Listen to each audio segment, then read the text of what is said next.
Mr. Speaker, the Prime Minister of the Republic of India.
Members of Congress, I have the high privilege and the distinct honor in presenting to you His Excellency Narendra Modi, Prime Minister of the Republic of India.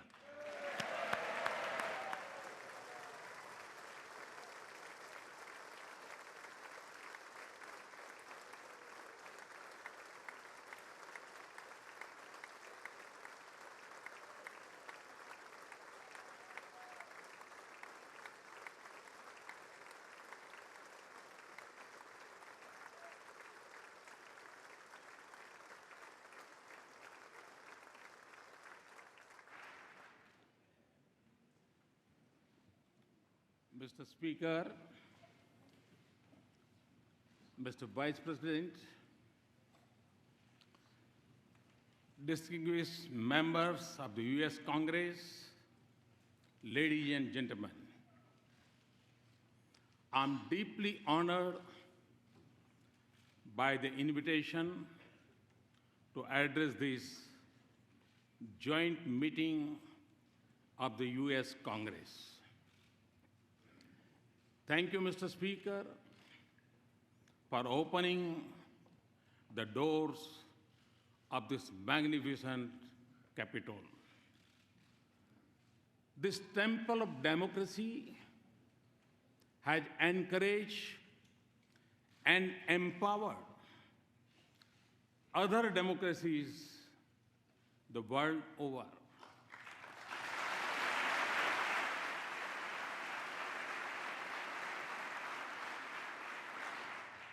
It manifests the spirit of this great nation, which is, in Abraham Lincoln's words, was conceived in liberty and dedicated to the proposition that all men are created equal.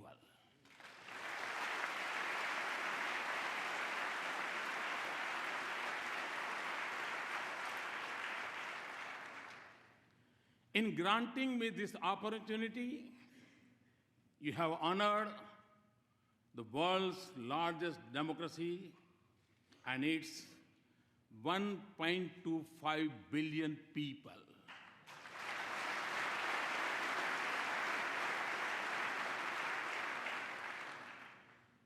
As a representative of world's largest democracy, it is indeed a privilege to speak to the leaders of its oldest.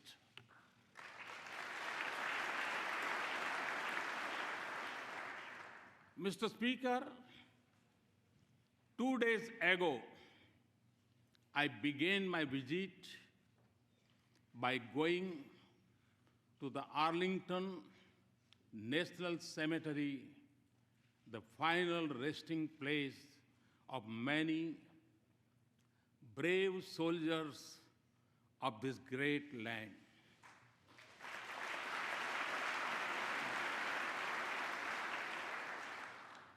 I honored their courage and sacrifice for the ideals of freedom and democracy. It was also the 72nd anniversary of the D-Day. On that day, thousands from this great country fought to protect the torch of liberty.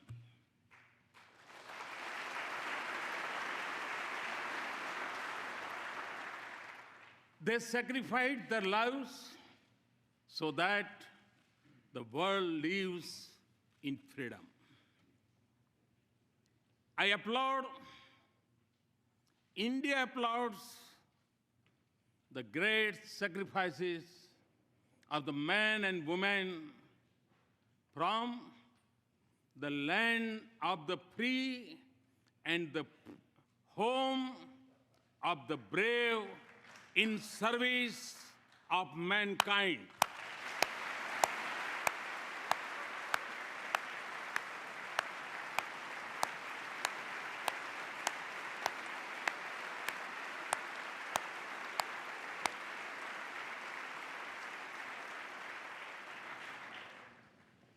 India knows what this means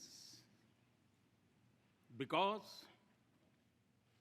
our soldiers have fallen in distant battlefields for the same ideals. That is why the threads of freedom and liberty from a strong bond between our two democracies. Mr. Speaker,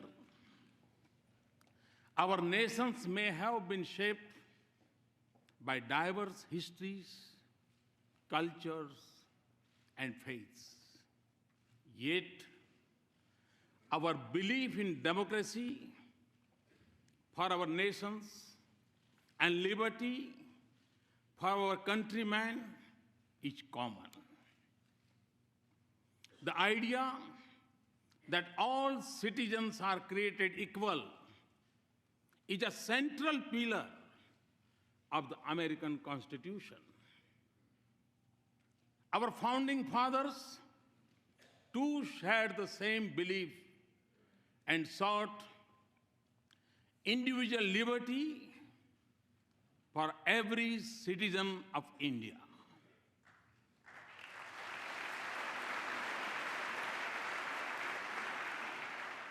There were many who doubted India when, as a newly independent nation, we repose our faith in democracy.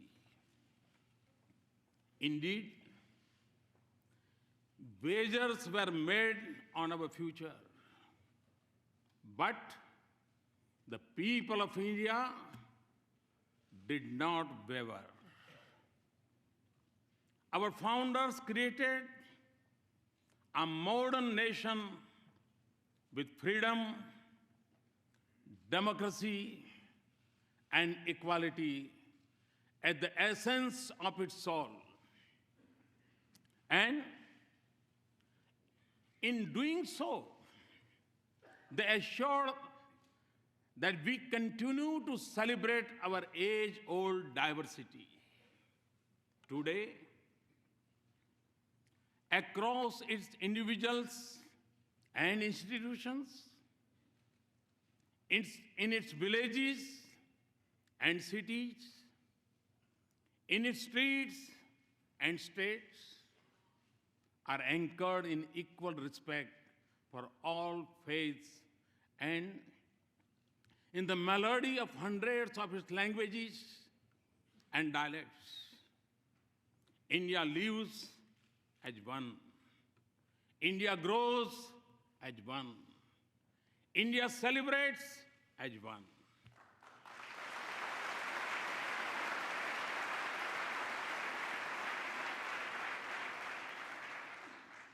Mr. Speaker, modern India is in its 70th year. For my government, the Constitution is its real holy book. And in that holy book,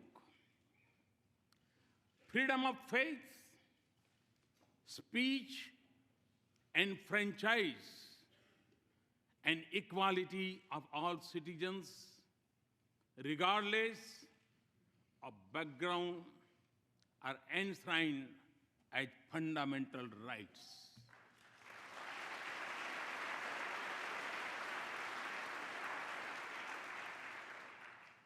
$800 million of my countrymen may exercise the freedom of franchise once every 5 years.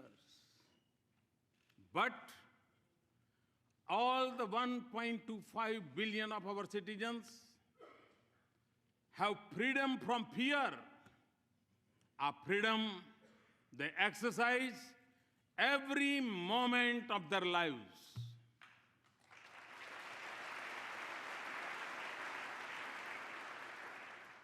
Distinguished members, engagement between our two democracies has been visible in the manner in which our thinkers impacted one another and shaped the course of our societies. Thoreau's idea of civil disobedience influenced our political thoughts.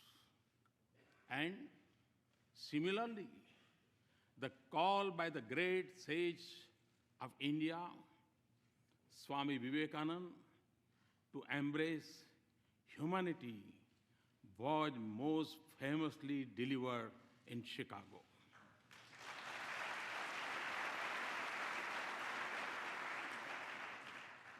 Gandhi's non-violence inspired the heroism of Martin Luther King.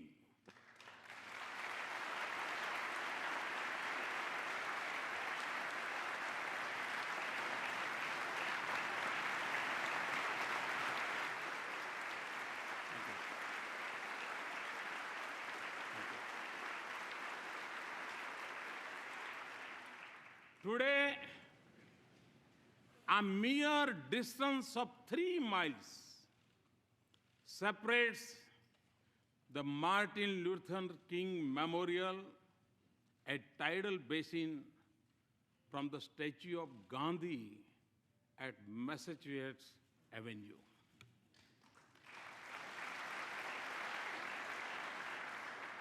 This proximity of the memorials in Washington mirrors the closeness of ideals and value they believe in. The genius of Dr. Bhimrao Babasaheb Ambedkar was nurtured in the years he spent at the Columbia University a century ago.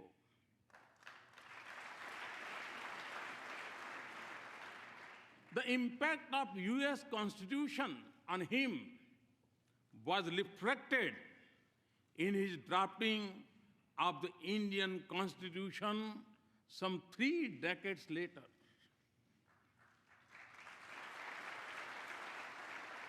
Our independence was ignited by the same idealism that fueled your struggle for freedom. No wonder then that former Prime Minister of India, Sri Atal Bihari Vajpayee, called India and the US natural allies.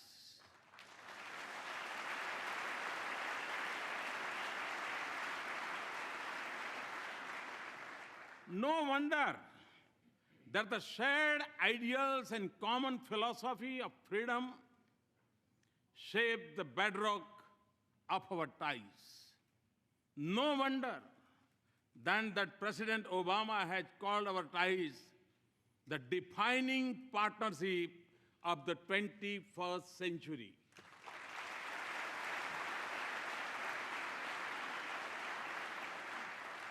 Mr. Speaker, more than 15 years ago, Prime Minister Vajpayee stood here and gave a call to step out of the shadow of hesitation of the past. The pages of our friendship since then tell a remarkable story. Today, our relationship has overcome the hesitations of history.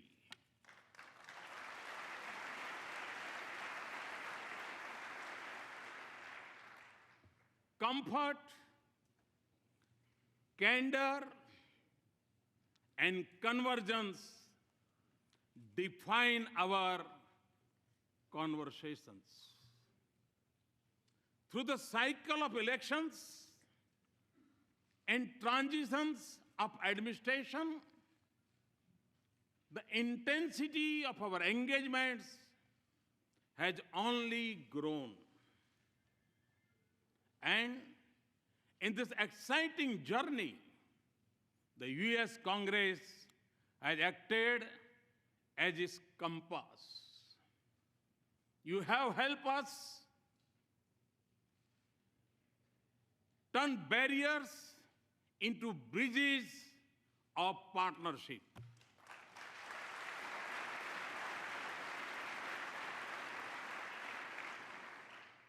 In the fall of 2008, when the Congress passed the India-US Civil Nuclear Cooperation Agreement, it changed the very colors of leaves of our relationship.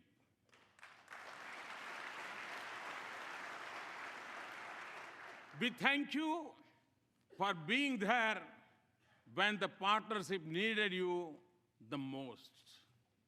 You have also stood by us in times of sorrow.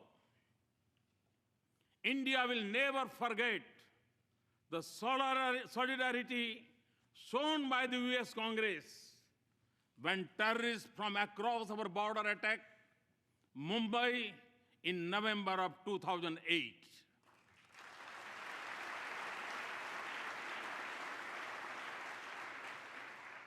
And for this, we are grateful. Mr. Speaker,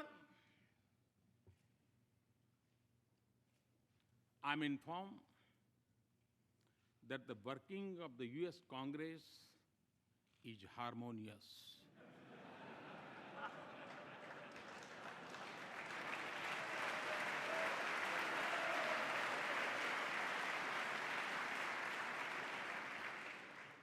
I'm also told that you are well known for your bipartisanship.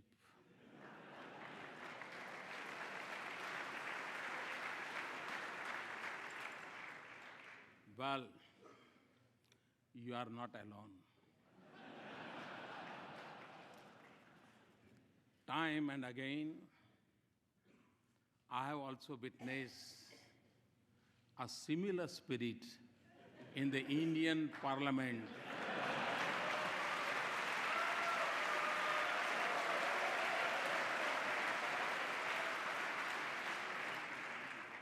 Especially in upper house.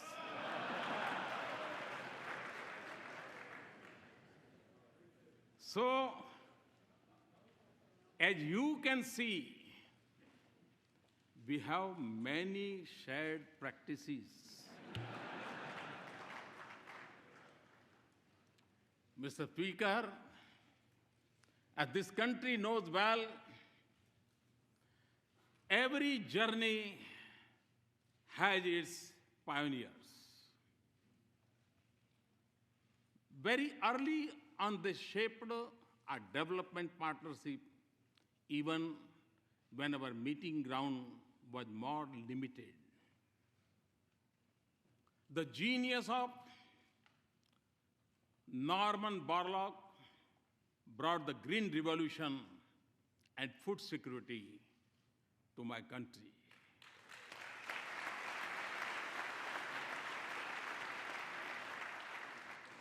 The excellence of American universities nurtured institutions of technology and management in India.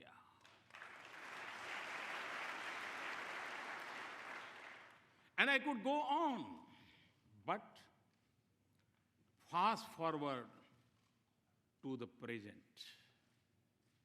The embrace of our partnership extends to the totality of human endeavor. From the depths of the oceans to the vastness of the space. Our science and technology collaboration continues to help us in cracking the age-old problems in the fields of public health, education, food, and agriculture. Ties of commerce and investment are flourishing. We trade more with the US than with any other nation.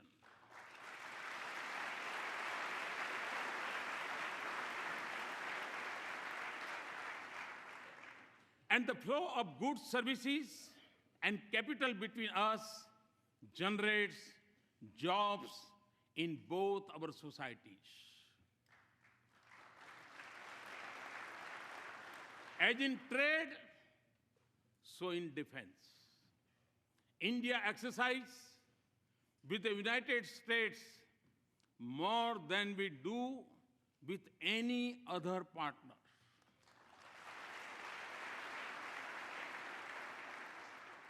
Defense purchases have moved from almost zero to to $10 billion in less than a decade.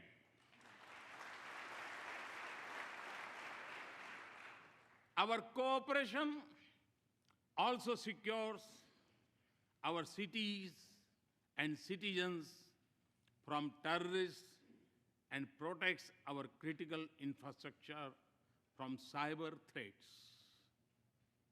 Civil nuclear cooperation, as I told President Obama yesterday, is a reality.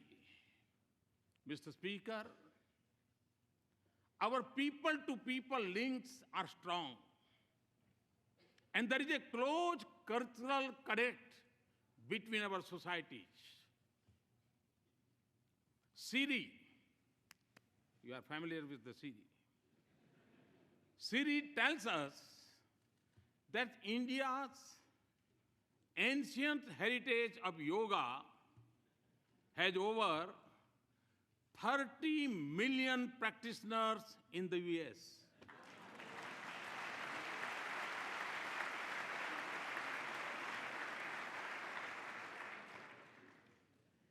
It is estimated that more Americans bend for yoga than to throw a curveball. And no, Mr. Speaker, we have not yet claimed intellectual property right on yoga.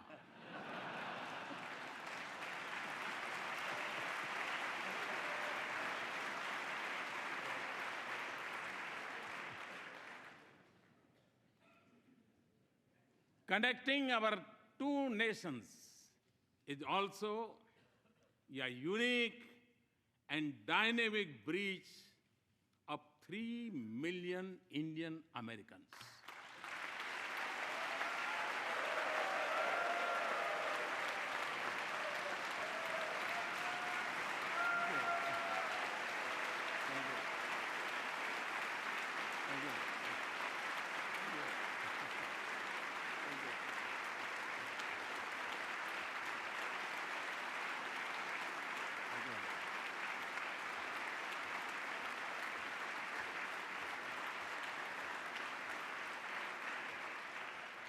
Today,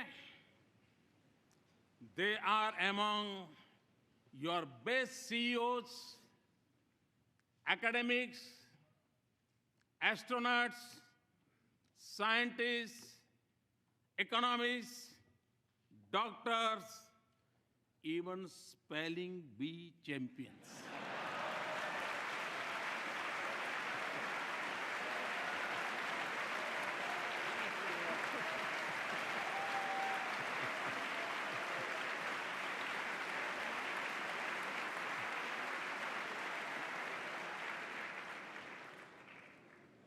They are your strength. They are also the pride of India.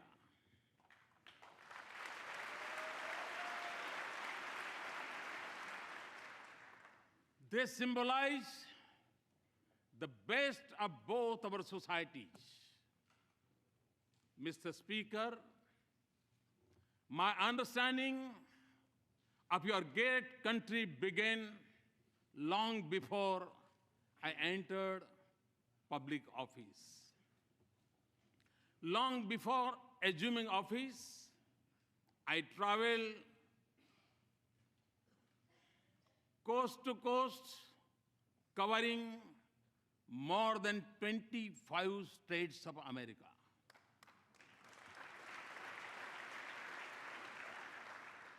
I realized then that the real strength of the US was in the dreams of its people and the boldness of their ambitions.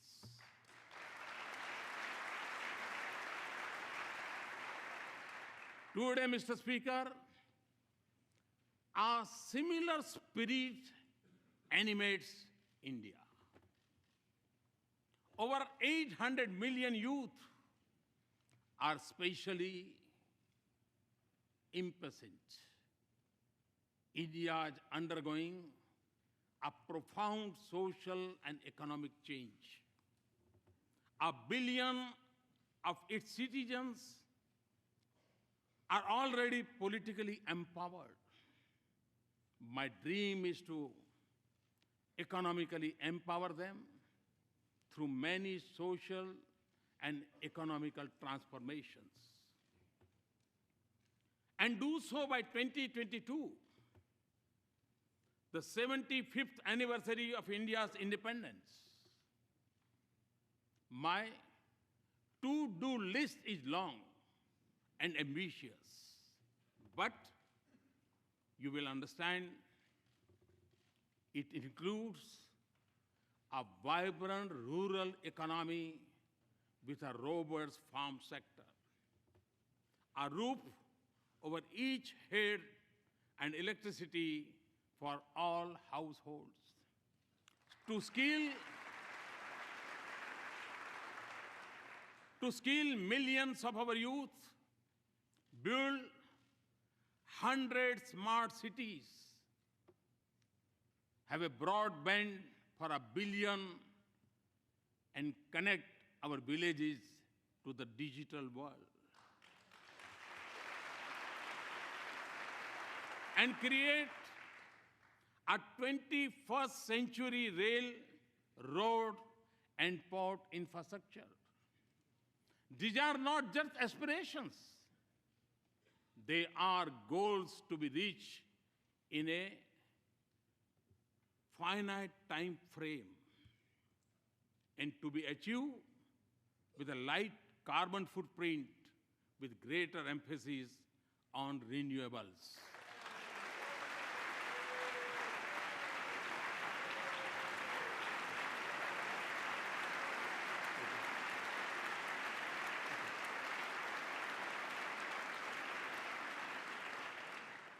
Mr. Speaker, in every sector of India's forward march, I see the US as an indispensable partner.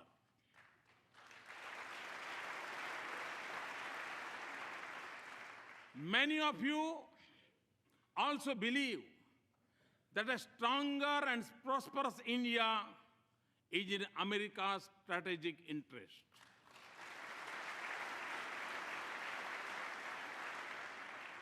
Let us work together to convert shared ideals into practical cooperation. There can be no doubt that in advancing this relationship, both nations stand to gain.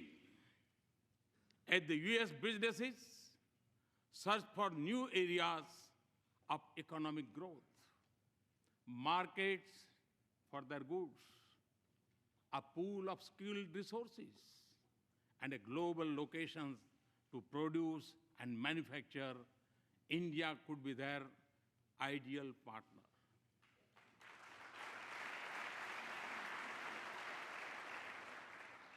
India's strong economy and growth rate of 7.6% annum is creating a new opportunities for our mutual prosperity. Transformative American technologies in India and growing investment by Indian companies in the United States both have a positive impact on the lives of our citizens. Today, for the global research and development centers, India is the destination of choice for the US companies. Looking eastward from India across the Pacific, the innovation strength of our two countries comes together in California.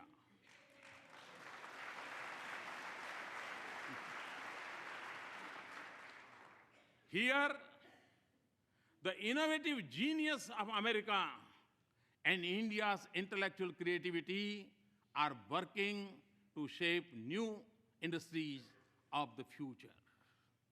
Mr. Speaker, The 21st century has brought with it great opportunities, but it has also come with its own set of challenges. While some parts of the world are islands of growing economic prosperity, others are mired in conflicts. In Asia, the absence of an agreed security architecture creates uncertainty. Threats of terror are expanding and new challenges are emerging in cyber and outer space. And global institutions conceived in 20th century seem unable to cope with new challenges or take on new responsibilities. In this world of multiple transitions and economic opportunities, growing uncertainties and political complexities, existing threats and new challenges. Our engagement can make a difference by promoting cooperation, not dominance, connectivity, not isolation, inclusive, not exclusive mechanisms, respect for global commons, and above all, for international rules and norms. India is already assuming her responsibilities in securing the Indian Ocean region. A strong India-US partnership can anchor peace, prosperity, and stability from Asia to Africa and from Indian Ocean to the Pacific.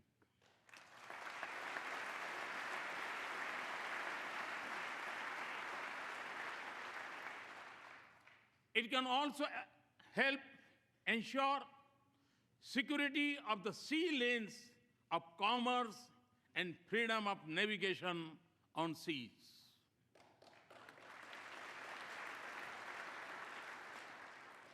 But the effectiveness of our cooperation would increase if international institutions frame with the mindset of the 20th century, where they reflect the realistic of today. Mr. Speaker, before arriving in Washington, D.C., I had visited Herat in western Afghanistan to inaugurate Afghan-India Friendship Dam built with Indian assistance.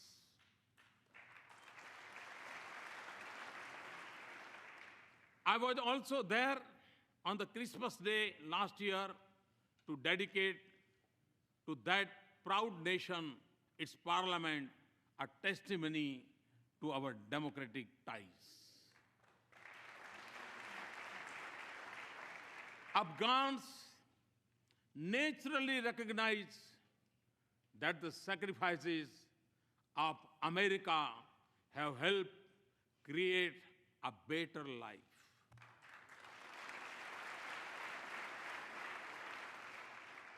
But your contribution in keeping the region safe and secure is deeply appreciated by even beyond. And India too has made an enormous contribution and sacrifices to support our friendship with Afghan people. A commitment to rebuild a peaceful and stable and prosperous Afghanistan is our shared objective. Yet, distinguished members, not just in Afghanistan, but elsewhere in South Asia and globally, terrorism remains the biggest threat.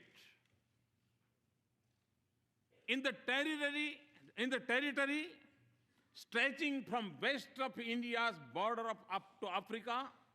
It may go by different names, from Lashkar-e-Taiba to Taliban to ISIS, but its philosophy is common, of hate, murder, and violence. Although it is a shadow spreading across the world, it is incubated in India's neighborhood. I commend the members of the US Congress for sending a clear message to those who preach and practice terrorism for political gains.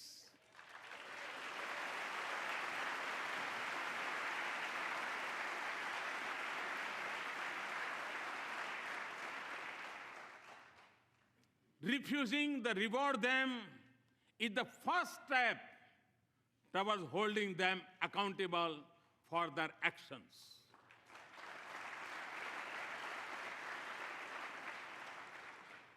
The fight against terrorism has to be fought at many levels, and the traditional tools of military intelligence or diplomacy alone would not be able to win this fight. Mr. Speaker, we have both lost civilians and soldiers in combating terrorism. The need of the hour is for us to deepen our security cooperation and base it on a policy that isolates those who harbor, support, and sponsor terrorists.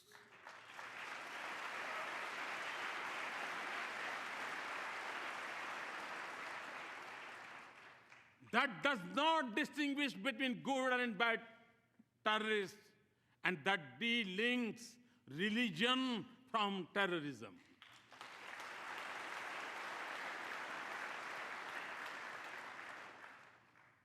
Also, for us to succeed, those who believe in humanity must come together to fight for it as one and speak against this menace in one voice.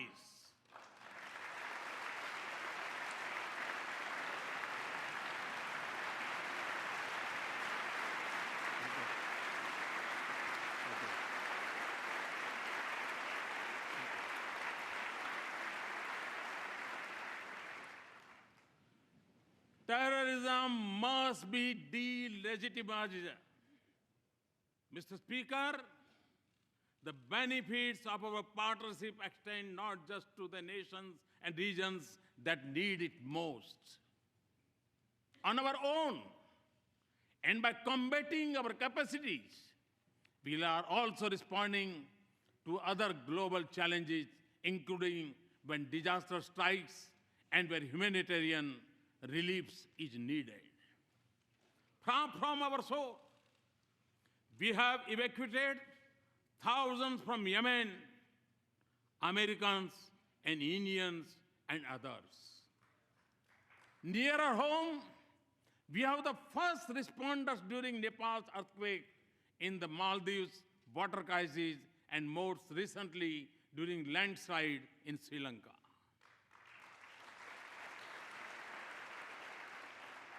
We are also one of the largest contributors of troops to UN peacekeeping operations. Often, India and the US have combined their strengths in science and technology and innovation to help fight hunger, poverty, disease, and literacy in different parts of the world.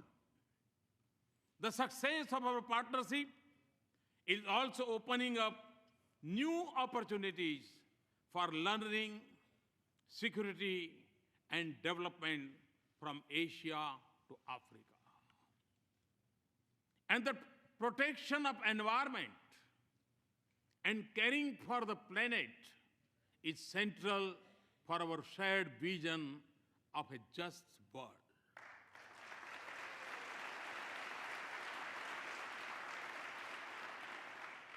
For us in India, to live in harmony with Mother Earth is a part of our ancient belief.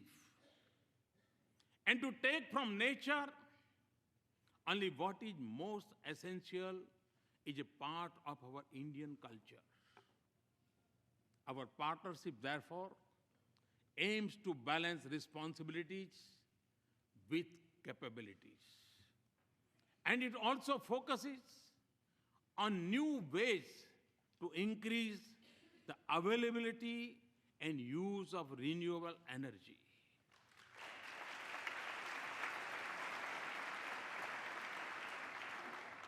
A strong US support for our initiative to form an international solar alliance is one such effort. We are working together not just for better future for ourselves, but for the whole world. This has also been the goal of our efforts in G20, East Asia Summit, and climate change summits.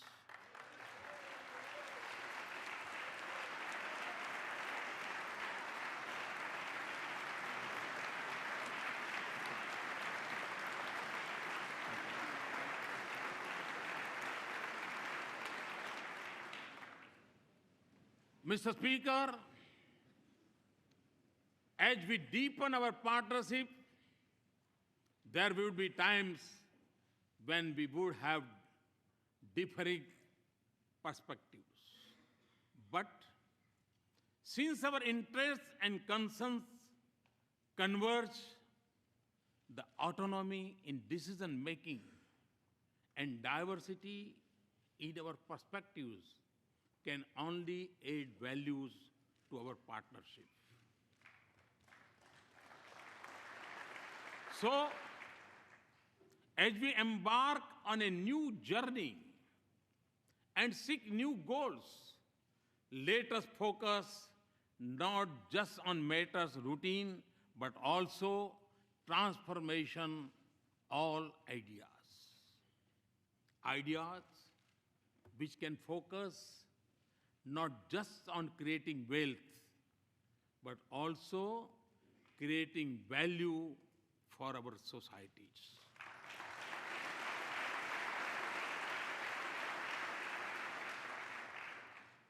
Not just on immediate gains, but also long-term benefits.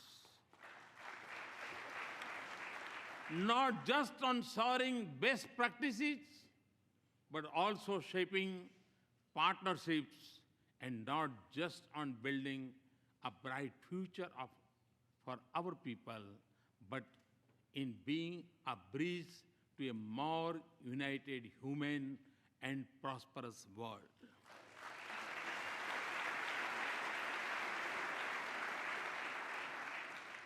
And important for the success of this journey would be a need to view it with new eyes and new sensitivities.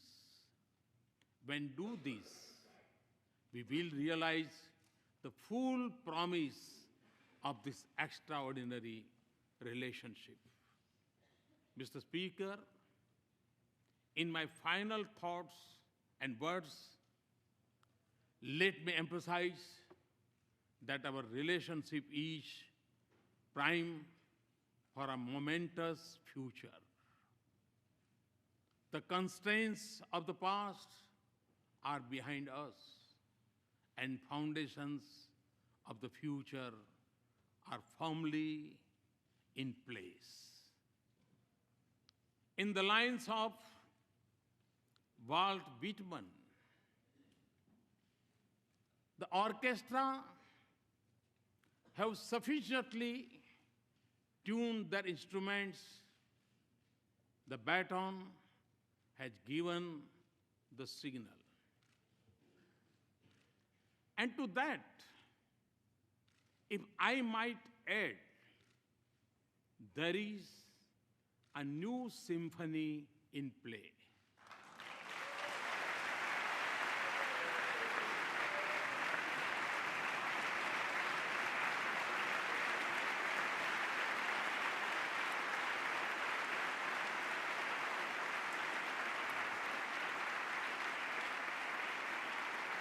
Thank you, Mr. Speaker and Mr. Vice President, distinguished members, for this honor.